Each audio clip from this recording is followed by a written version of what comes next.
Welcome to the Musings of Jessica Marie blog. Today's post is titled Puppy Prison. An update about the twins is long overdue. There's been many new shenanigans since Words of Affirmations.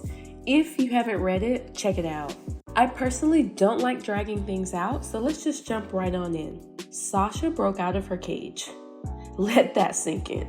Chrissy and I were out and about on a Saturday, and I think we were gone for at least 5 or 6 hours. We went on a hike, got groceries, picked up some other items, and weren't really worried about hurrying back since both Nala and Sasha were secure in their cages.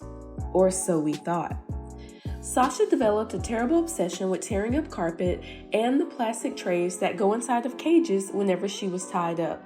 So we bought medium-duty tarps from Walmart to protect the floor. Unfortunately for us, she also enjoyed tearing up the tarp itself and would actually eat the material.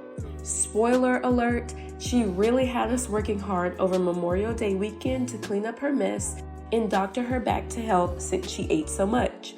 To try and prevent her from ingesting it, we put 2 20-pound and 2 12-pound dumbbells inside her cage to weigh everything down. That was the day she broke out. I opened the door to the garage and there was a big white dog standing there wagging her tail. I was flabbergasted, to be completely honest. Before then, I'd always be paranoid that I forgot to completely secure their cage or that one of them would break out. Sure enough, that fear became reality real quick. Chrissy and I both ran upstairs to see what happened.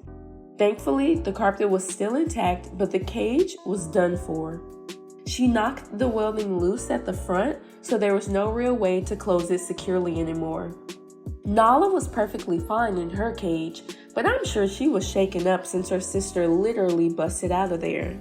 After we cleaned up the mess, it was time to put on our thinking caps for how we were going to securely lock the dog up. We had previously severely reduced her cage time to only being in there all day Tuesday while Chrissy and I were both at work and at night for bed. During Memorial Day weekend, we actually let her start sleeping free in our bedroom, which reduced her cage time even more. And a few weeks later, she tore up the cage for good. We had about 3 solid options to wrestle with. We could ask their grandmother, Chris's mom, to come over on Tuesdays to watch them. That option worked for the first Tuesday after she broke free, but it wasn't a long-term solution. At the end of the day, if we needed to go to Atlanta or to UGA for a game, I didn't want to inconvenience anyone else because the dog didn't like the cage.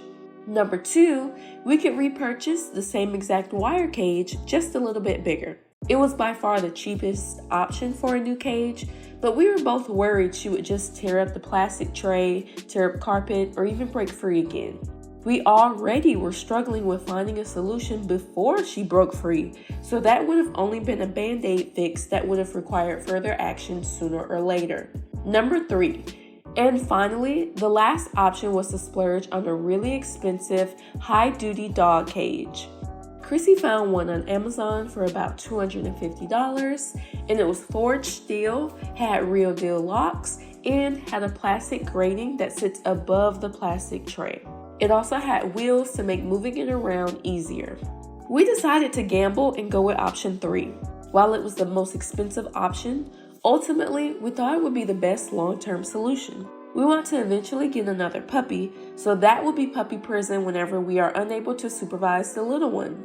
The cage is forged steel and it's so wide that we had to build it in their room because it can't fit through the doorway. It's also extremely heavy.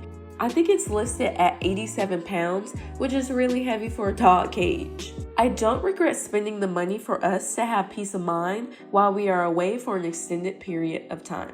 As for Sasha, she did have an incident the first Tuesday we left her in the new cage because her Grammy came over at lunchtime to let her out and she got pissed. She pushed out both the wire flooring and the plastic tray, broke the locks on the wheels, and put a hole in the carpet again.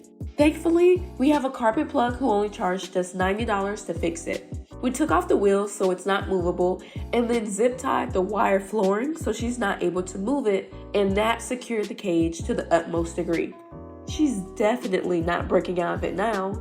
Whenever we leave for less than 3 or 4 hours, we have found it's easier to just leave the dogs loose. We pull up the blinds at the front of the house so they don't break them by jumping on them again, and we close all the doors to rooms with potential trash. They haven't had an accident in the house or torn anything up since all they do is sit downstairs and sleep until we get back.